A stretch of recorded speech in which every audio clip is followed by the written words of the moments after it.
মাতৃভাষার উন্নতি করতে হবে, এই মাতৃভাষাকে একটা লেভেলে নিয়ে যেতে হবে। হিসাব নিকাশ কেউ যদি না করে তার কোনো ইমপ্রুভমেন্ট নাই, তার কোনো উন্নতি নাই। বইমেলায় আমি স্টল দেওয়ার অতটা আগ্রহ বা উৎসাহ ছিল না। আমি বাংলা একাডেমিতে এটা দেখাতে আসছিলাম যে আমরা এরকম একটা তৈরি করছি। আমি তখন বাংলা একাডেমি আমাকে রিকোয়েস্ট করলো যে একটা ডিসপ্লেতে আপনি করেন, একটা বইমেলা স্টল নেওয়ার জন্য অ্যাপ্লাই করেন।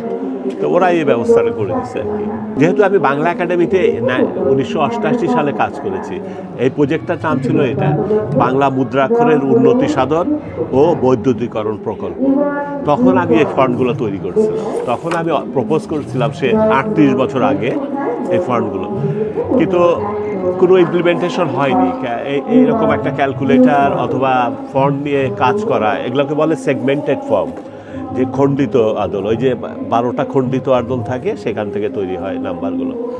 তো পরে দেখলাম যে আমি একটু ইনিশিয়েটিভ নিয়ে এই ক্যালকুলেটরটা আর ওই ঘড়িটা তৈরি করলাম। আর এই জন্য যে ক্যালকুলেটরটা পরে তৈরি করার পরে আমার অনুভূতি আসলো যে এটার ব্যবহার উপযোগিতা অনেক অনেক বেশি। কেননা ল্যাঙ্গুয়েজের সঙ্গে একটা অন্যরকম একটা টান আছে, যে টানটা ব্যবহার করবার পরেই বোঝা যায়। কেউ যদি কিছুক্ষণ ব্যবহার করে তাহলে সে বুঝতে পারবে যে এটা বিলং করে সে তার কালচারে, তার ভাষায়, তার কথা বলায়, তার নাম্বার সিস্টেমে, সব কিছুতেই সে এই আদলগুলো, নাম্বারের যে চেহারাগুলো, এগুলো বিলং করে। এবং এই বিলং করাটা আমরা এতদিন ফিল করিনি। আমরা ক্যালকুলেটারে ইংলিশ করে গেছি এরম করে, তখন আমরা জাস্ট একটা ইন্টারনাল ট্রান্সলেশন করছি যে বাংলায় এটা, তারপর বাংলায় লিখছি এরকম করে। কিন্তু যখনই আমি বাংলা দেখা আরম্ভ করলাম, কারণ আমার অন্য একটা ফিলিং কাজ করলো যে এটা নিশ্চয়ই সবার জন্য উপযোগী হবে। কেননা শুধু এইটা না যে সবাই হয়তো প্রপোজ করছে যারা বাংলা ইংলিশ ভালো জানে না তাদের জন্য।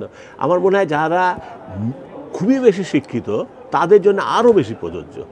কেননা তারা বাংলাকে তার নিজের মতো করে নিয়ে নিছে, নিজের মতো করে ডেভেলপ করছে সংস্কৃতিটাকে। এখন সে নাম্বারটাও নিজের মতো করে লিখছে। তার মানে বিলঙ্গিংনেসটা অনেক বেশি, মানে কাছাকাছি আসাটা অনেক অনেক বেশি। এবং যখন এটা হিসাব করে যখন কোনো কিছু বেরিয়ে আসে তখন মনে হয় যে আই ডিড সামথিং, আমি কিছু একটা করলাম বাংলায়।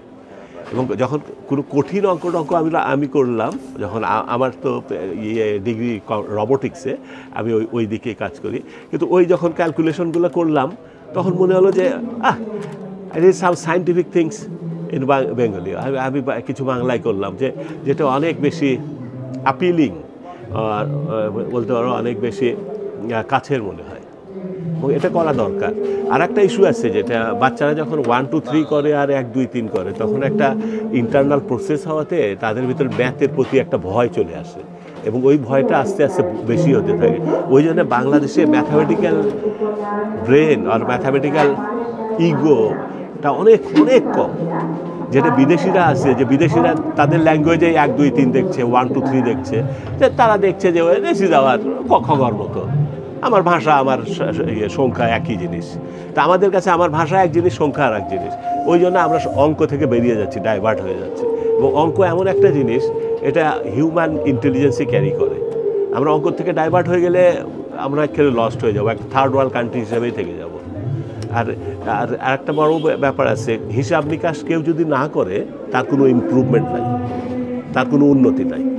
ওই জন্য কৃষকদের হাতে এটা পৌঁছে দেওয়া খুবই এসেন্সিয়াল। হিসাব করা মানেই পরের বছর আরেকটু বাড়বে, তারপরের বছর আরেকটু।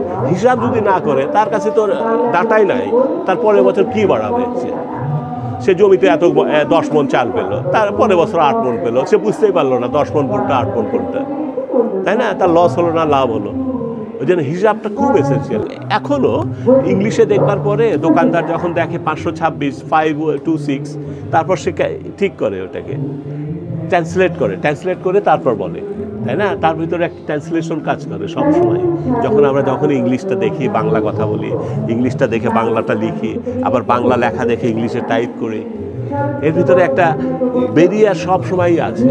হ্যাঁ, এখন কথা হচ্ছে সবাই বলছে যে English international language, we have to কোপ উইথ ইট।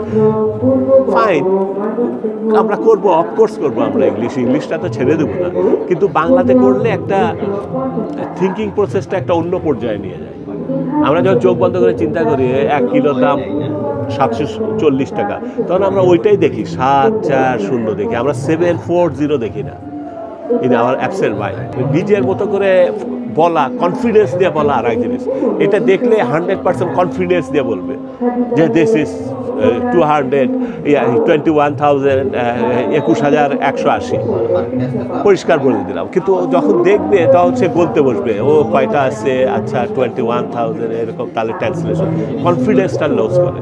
এখানে কনফিডেন্সটা থাকবে যেহেতু সে দেখছে এবং বলছে একই জিনিস। আর ইংলিশ দেখে বলবে তখন তো ট্রান্সলেশনটা গেছে, কনফিডেন্সটা কমে আসে। সে বারবার চেক করে, আর ঠিক বললাম তো, হ্যাঁ ঠিক বললাম তো। হ্যাঁ, সেটা একটা বড় ইস্যু। এই জায়গায় কতগুলো ক্যারেক্টার আছে, যেমন 2, 3, 4, 5, 6, 7, 8, 9 গুলো যখন তারা দেখে লিখবে, অনেক সময় হয় কি ওই যেটা দেখছে ঠিক সেইভাবে লেখার চেষ্টা করে। হ্যাঁ, সেই জিনিসটা চলে আসবে, যেটা ভিজুয়ালাইজ করছে সেটাকে রিপ্রেজেন্ট করছে। এই যে এখানে আমি যখন লিখছি, এই 2টাকে দেখলাম, 1টাকে দেখলাম, 1টাকে দেখলাম, 80টাকে, তাহলে এটা দেখলাম, এটা দেখলাম, দুটো বোথ আর সেম। হ্যাঁ ফাইন, আমি শিওর যে আমার ঠিক হয়েছে। হ্যাঁ, সেদিনে একটা বাচ্চা এসে বলছে ক্যালকুলেটর থেকে নোট বইয়ে উঠাতে আর আমার ভুল হবে না, যেহেতু এটা ছবিটা একই রকম দেখবে। এর ভিতরে তো একটা আছে, কনফিডেন্স আছে যে ওকে আমি did the right thing.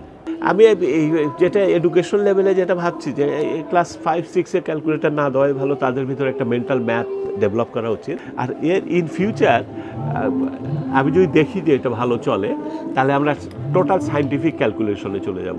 Cos, sine, tan, root over, scientific যেগুলো আছে সেগুলোতে যাওয়া কোনো ম্যাটারই না, আমি যে কোনো সময় চলে যেতে পারি। সায়েন্টিফিক ক্যালকুলেটর হয়ে গেলে তখন সব রকম সায়েন্সের জিনিসগুলো করা যাবে। নিয়ার ফিউচারে আসতেও পারে যদি সেইভাবে আমরা বাংলাকে করি, ফোর্স করি, অথবা বাংলাকে আগ্রহ করে শেখার চেষ্টা করি, সেই মুহূর্তে আমি বাংলা নিয়ে আসতে পারি। তো এই মুহূর্তে আমি চিন্তা করছি শুধু অ্যাওয়ারনেসটা ডেভেলপ করতে, আগ্রহটা ডেভেলপ করতে, যে কেমন করে এটা হতে পারে।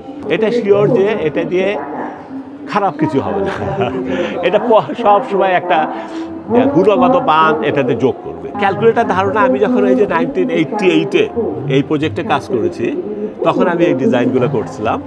এবং তারপর এখন আমি এটা সার্কিটরি তো ইনসাইডে প্রসেসর আছে, ডিসপ্লে আছে, এগুলো আমি বসে চায়নার সঙ্গে কথা বলে বলে যে কেমন করে করতে হবে, কি করতে হবে, না করতে হবে। আমার ব্যাকগ্রাউন্ড হলো কম্পিউটার সায়েন্স এবং হার্ডওয়্যারে। সেই জন্য আমি জানি যে এর ভিতরে কীভাবে প্রোগ্রাম করতে হয়েছে, কী করতে হয়েছে, সেই অপশনগুলোকে আমি ওদেরকে বলে দিচ্ছি, ওরা ঠিকঠাক ওইভাবে তৈরি করে দিচ্ছে। প্রাইস রেঞ্জটা পড়বে নর্মাল ক্যালকুলেটারের মতো, যেরকম এমনি ক্যালকুলেটারের যত দাম ওই দামে আসবে।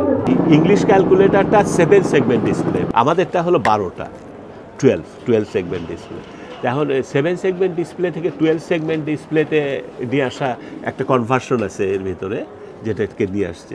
ওই সময়টায় একটুখানি সায়েন্টিফিক ব্যাপার আছে, ওই জিনিসগুলো একটু বাধাও বলা যায় না, আমরা ওভারকাম করছি ওটাকে। হ্যাঁ, ওটাই তো আমাদের কাজ, বিজ্ঞানের কাজই তো এই যে সমস্যাকে সলভ করা, আমরা ওটা সলভ করে দিচ্ছি।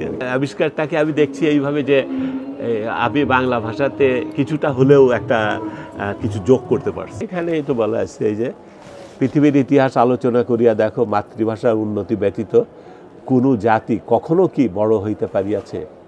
ডক্টর মোহাম্মদ শহীদুল্লাহ। তারপর মাতৃভাষার উন্নতি করতে হবে, এই মাতৃভাষাকে একটা লেভেলে নিয়ে যেতে হবে, একটা অ্যাডভান্স স্টেজে নিয়ে, তখন গোটা কান্ট্রিটার উন্নতি হবে। মাতৃভাষাকে যদি আমরা নিচে রেখে দিই, কান্ট্রির উন্নতি হবে না।